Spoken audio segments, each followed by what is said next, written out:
Shalom, shalom bien-aimé. Shalom, auditeur de la parole de vie. Shalom, participants de cette plateforme, le pain quotidien, plateforme d'édification, de fortification de notre foi. Soyez les bienvenus au nom de notre Seigneur Jésus-Christ de Nazareth. C'est un privilège pour nous de nous retrouver ce matin pour partager la parole du Seigneur. Et nous sommes pendant ce mois en train de parler donc de faire des disciples, selon l'un des éléments du triptyque de notre appel: libérer les destinées, faire des disciples, servir Dieu avec joie. Cette semaine, nous parlons de l'itinéraire d'évangéliste. Et le thème du jour, c'est « Dites parmi les nations ». Le texte de méditation est tiré du psaume 96, verset 10, qui dit ceci: « L'Éternel règne. Aussi le monde est ferme, il ne chancelle pas.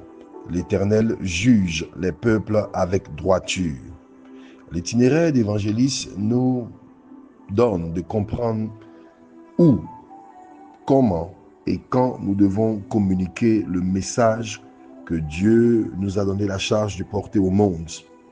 Et aujourd'hui, nous parlons d'un message qui doit être porté aux nations. C'est extrêmement important que nous puissions comprendre la cible que le Seigneur vise au travers de son message. Il vise les nations.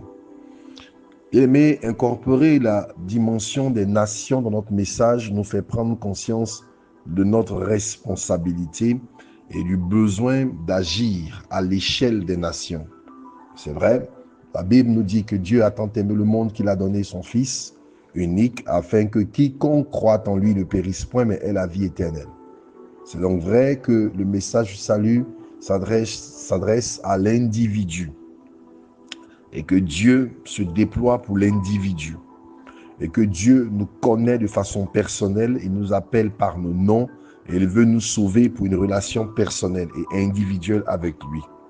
Cela dit, la pensée de Dieu, c'est que au travers des individus qui sont saisis, les nations soient affectées. Il est donc important que nous puissions incorporer la pensée des nations qui dans leur ensemble ne sont pas suffisamment exposées à l'évangile, des nations qui dans leur ensemble sont en train d'être conduites sur le chemin de la perdition, donc par l'ennemi.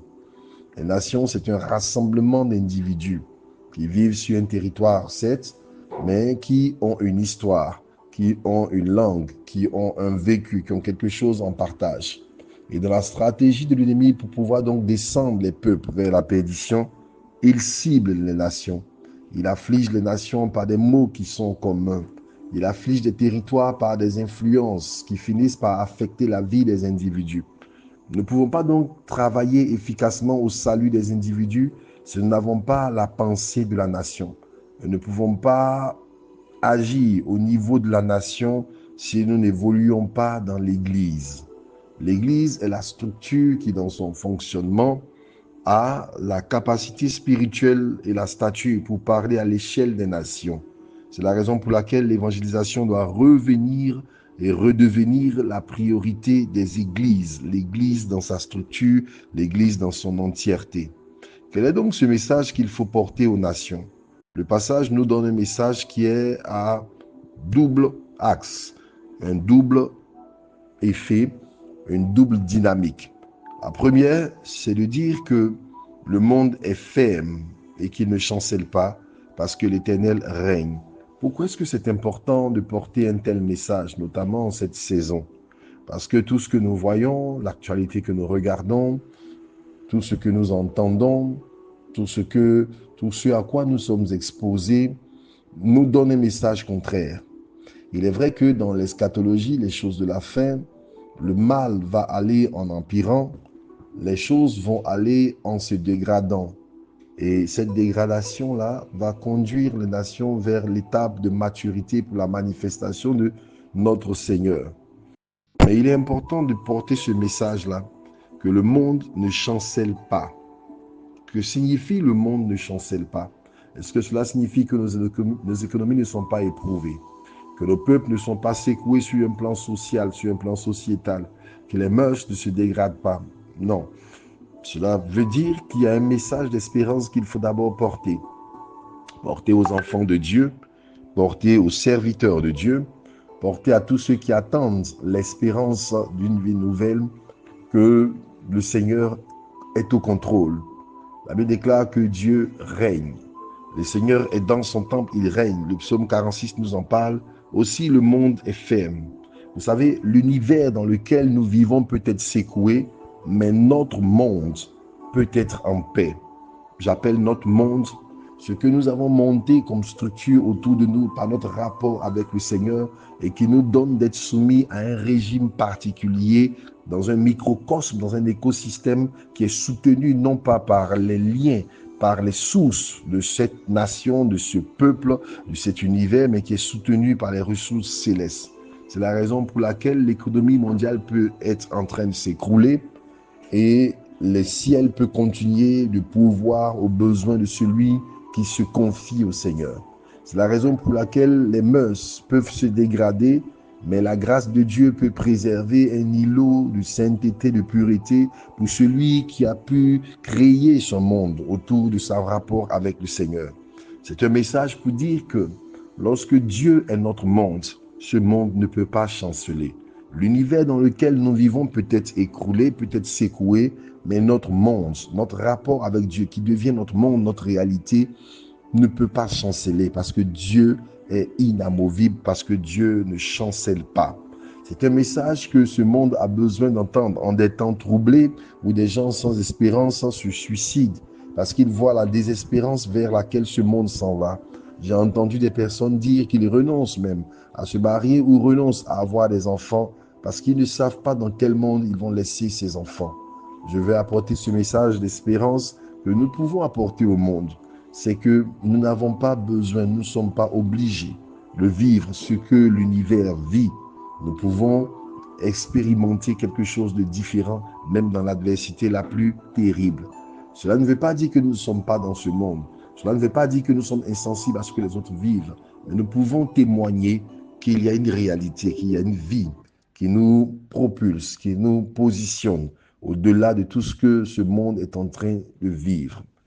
Le second axe de ce message, c'est l'Éternel juge les peuples avec droiture. La Bible déclare dans Acte 17 que Dieu a fixé un temps où il va juger le monde par l'homme qu'il a choisi. Donc le second axe de ce message, c'est d'apporter le message au monde de dire qu'il y a un jugement, qu'il y a un temps qui est fixé et qu'il y a un juste juge. Et que Dieu, à un moment qu'il a fixé, va juger ce monde avec droiture. Les pensées secrètes, les actions, les motivations, toutes les choses que nous aurons posées comme actions vont être apportées à la lumière. La Bible déclare qu'il n'y a rien de caché. C'est un message pour ceux qui ne croient pas en Dieu. C'est un message pour nous aussi qui faisons profession de servir Dieu. Celui de dire qu'il y a un temps où les peuples, où les nations seront jugées. Et le critère de ce jugement, il est unique. Qu'est-ce que nous aurons fait de Jésus? Qu'est-ce que nous aurons fait de son œuvre? Qu'est-ce que nous aurons fait de sa mission pour ceux qui ne croient pas? Ou comment nous aurons porté la mission qu'il nous a confiée pour ceux qui ont fait profession de servir Dieu? Bien-aimés, lorsque nous vivons dans la pensée ou dans la conscience que un temps fixé se manifestera ou un jugement sera prononcé, nous repensons nos actions, nous ressondons nos voies et nous les orientons d'après ce qui aura de la valeur aux yeux de celui qui est le juge.